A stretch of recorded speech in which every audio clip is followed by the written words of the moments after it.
Que honra é viver nesse momento histórico em que esse Supremo Tribunal Federal dirige os seus olhos e os seus ouvidos para a minoria religiosa formada por cidadãos e cidadãs brasileiras que escolheram ser testemunhas de Jeová. As dificuldades desses cidadãos para preservar a sua saúde, sem o sacrifício da sua dignidade pessoal e das suas convicções personalíssimas, é muito bem ilustrada pela situação vivenciada pela senhora Malvina Lúcia. Como já muito bem relatado pelo ministro relator, a senhora Malvina Lúcia precisava de fazer uma cirurgia cardíaca.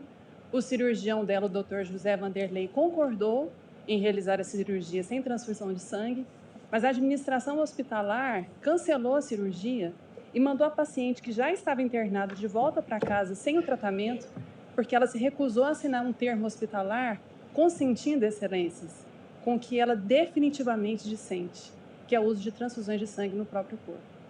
Em razão disso, o caso precisou ser judicializado e, entre os muitos documentos que foram apresentados, se juntou a declaração do próprio cirurgião cardíaco do SUS, Dr. José Vanderlei, indicando tanto a experiência, como a viabilidade, como a segurança da realização do procedimento. E, além da declaração dele, foram juntadas as declarações de outros 3 cirurgiões cardíacos do SUS, atestando a segurança tal qual requerido pela senhora Malvina. Apesar disso, todas as instâncias ordinárias disseram um sonoro não ao direito da senhora Malvina exercer a sua autonomia, à capacidade dela de tomar decisões referentes ao próprio corpo e ao sagrado direito dela de exercitar a própria fé. Em razão disso, o caso chegou aqui à apreciação de Vossas Excelências e nós entendemos que algumas questões podem ser pontuadas para contribuir com a análise que os senhores farão do assunto. A primeira pergunta é por que a senhora Malvina recusa transfusões de sangue? Como já mencionado pelo relator, a recusa é religiosa. A senhora Malvina Lúcia é testemunha de Jeová e as testemunhas de Jeová entendem à base da Bíblia que os cristãos devem se abster de sangue.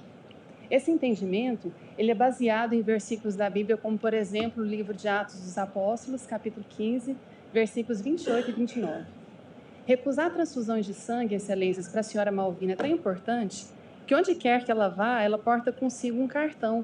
Esse aqui é a reprodução da cópia que foi juntada nos autos, em que ela deixa claro qual é a posição dela. Esse cartão foi assinado na presença de 2 testemunhas, a firma dela foi reconhecida e ela numerou 2 procuradores para, em caso de impossibilidade dela se expressar, para que a vontade dela fosse garantida. Tudo isso eu chamo a atenção para destacar que a recusa dela não é um capricho.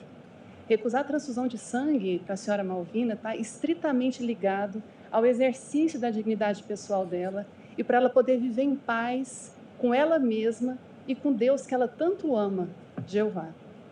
Agora, será que essa recusa é um ato de extremismo? Será que isso é uma expressão de fanatismo religioso? Ou será que o avanço da medicina e do direito tem apontado que é razoável e legítimo um paciente fazer essa escolha em razão das suas convicções religiosas? Começando inicialmente pela medicina, acho que é importante perguntar: é seguro e possível tratar um paciente sem transfusões de sangue? E a resposta, excelências, quem dá é a medicina baseada em evidências. A medicina diz que é sim possível tratar sem transfusões de sangue. E prova disso, como o ministro relator mencionou, é que a senhora Malvina, cerca de 1 ano e meio depois, conseguiu realizar a cirurgia no SUS, está bem, vive e presente aqui nesse plenário assistindo essa sessão de julgamento.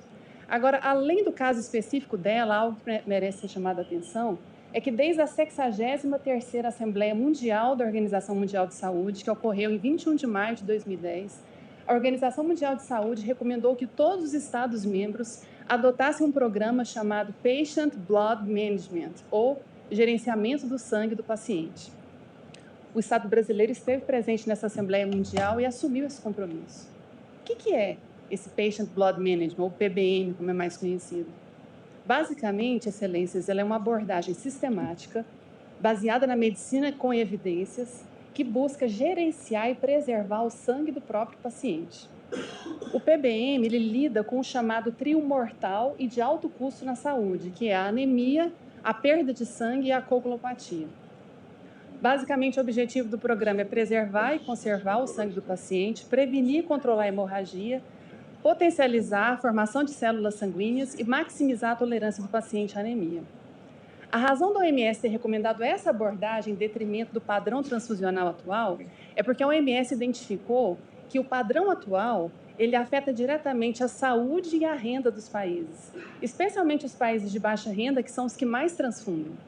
Em adição a isso, a medicina coletou evidências nos últimos 10 a 20 anos que a transfusão de sangue está cada vez mais associada com a mortalidade e que a medicina tem recomendado transfusões não com base em evidências médicas, mas baseada em padrão cultural e comportamental. Nesse intervalo veio a pandemia do Covid-19 e a OMS intensificou o tom. No ano de 2021, a OMS publicou essa diretriz mundial chamada Necessidade Urgente de Implementar o Gerenciamento do Sangue do Paciente, e aqui ela destaca quais as razões de ter acrescentado a urgência nessa implementação. De acordo com a OMS, é urgente fazer isso porque esse programa, que gerencia o nosso próprio sangue, ele traz 3 vantagens muito relevantes. Primeira vantagem clínica. A OMS juntou estudos científicos que apontam que essa abordagem terapêutica reduz significativamente a mortalidade e a morbidade, ou seja, AVC, infarto, infecção e reduz tempo de internação. Em adição às vantagens clínicas, há as vantagens econômicas. A OMS aponta um estudo dizendo que a adoção desse programa, que ela recomendou mundialmente, economiza recursos expressivos em saúde. E, por fim, vantagem ética. Se é melhor para o paciente, se reduz morbidade e mortalidade e sai mais barato para os cofres públicos, a adoção desse programa não pode ser simplesmente uma opção. Ele precisa de ser implementado. A soma dessas 3 vantagens, aliada aos riscos das transfusões de sangue e a carência de sangue nos hemocentros, que inclusive é uma realidade aqui no nosso país, fez com que a OMS acrescentasse a palavra urgência na implementação desse programa. Mais do que isso, nessa diretriz, a OMS chama a atenção que esse programa está associado com outro compromisso internacional assumido pelo Estado brasileiro, que é a Agenda 2030 da ONU. Como é de conhecimento de Vossas Excelências, nessa agenda foram estabelecidos 17 Objetivos de Desenvolvimento Sustentável. O objetivo número 3 trata de saúde e bem-estar geral. Nesse objetivo foram estabelecidas 13 metas. E aqui nessa diretriz, a OMS diz que a implementação desse programa, que gerencia e conserva o sangue do próprio paciente, contribui para atingir 6 dessas 13 metas estabelecidas. E qual é a posição desse Supremo Tribunal Federal sobre as recomendações e as diretrizes da OMS? Vossas Excelências já apontaram que os entes públicos devem aderir às diretrizes, não só porque elas são obrigatórias nos termos do artigo 22 da Constituição da OMS, mas porque elas detêm a expertise necessária para dar plena eficácia ao direito da saúde. Então, por essas razões, parece evidente que, do ponto de vista médico e científico, é legítima, sim, a recusa de transfusões de sangue. Agora, qual é a perspectiva do direito? Quanto a isso, Vossas Excelências têm toda a prerrogativa em dizer, e têm feito isso. Esse Supremo Tribunal Federal tem protagonizado no estabelecimento de decisões que reforçam o valor da dignidade humana, da nossa capacidade de tomar decisões autorreferentes e no reconhecimento de que, se não for permitido exteriorizar a fé, não há espaço para a própria fé.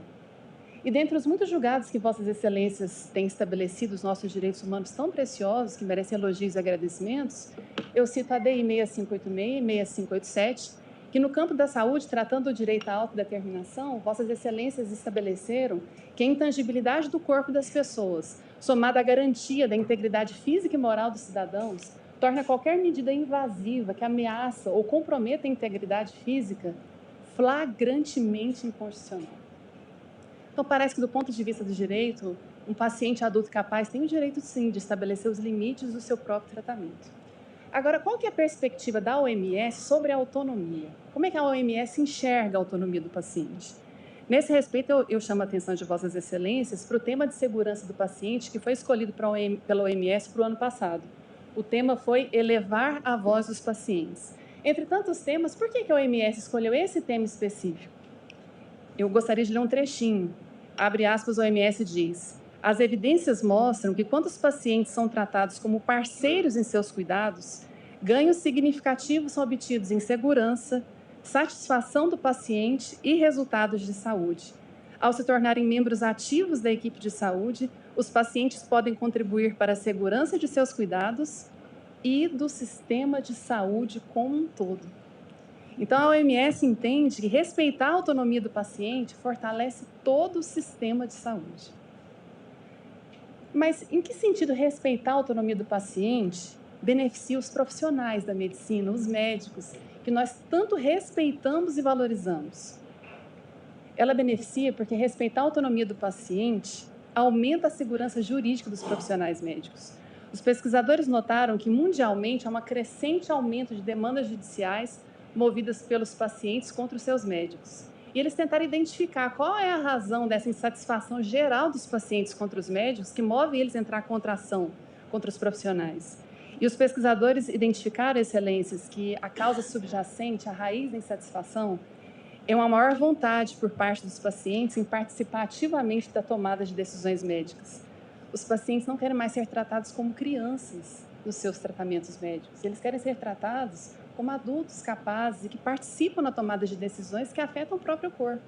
Assim, ao respeitar a autonomia do paciente, essa corte e as cortes que já o fizeram aumentam a segurança jurídica desses profissionais, porque mostra para eles que o dever deles é prestar informações claras e precisas. E cabe ao paciente tomar a decisão que vai afetar o próprio corpo. O paciente tomando a decisão e o médico registrando essa decisão em prontuário, ele estará absolutamente seguro de atuar dentro dos limites do consentimento do paciente. Os nossos profissionais médicos merecem essa segurança. E, por fim, a pergunta é: que impacto positivo o reconhecimento da autonomia da senhora Malvina vai ter sobre o direito de todos nós, pacientes?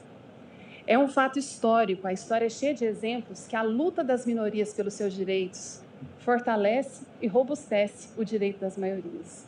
É um fato, a senhora Malvina é pertencente a uma minoria religiosa, mas ao se reconhecer o direito dela de participar no próprio tratamento, o direito de todos os pacientes será fortalecido. Excelências, é uma questão de tempo. Todos nós seremos pacientes. E naquela hora em que nós estivermos fisicamente fragilizados, certamente nós gostaríamos de ser tratados como sujeitos de direito e não como objetos da prestação de assistência médica. Naquela hora, nós vamos querer que a equipe médica que nos assistirá fará tudo possível dentro dos limites que nós estabelecemos para o nosso próprio tratamento e que a nossa fragilidade clínica em nenhum momento diminuirá o integral respeito que as nossas escolhas existenciais merecem.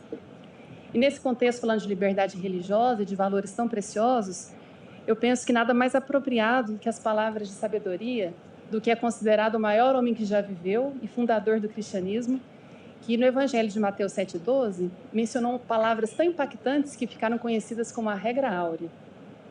Jesus disse: portanto, todas as coisas que quereis que os homens vos façam, façam do mesmo modo a eles. De fato, isso é o que a lei e os profetas querem dizer. Por isso, eu pugno pelo reconhecimento do recurso da senhora Malvina e pela fixação da tese de que é legítimo que um paciente testemunha de Jeová adulto e capaz, em nome da sua dignidade humana e liberdade de consciência e crença, recuse transfusões de sangue. Eu me coloco à disposição para eventuais esclarecimentos e agradeço muito a atenção de Vossas Excelências.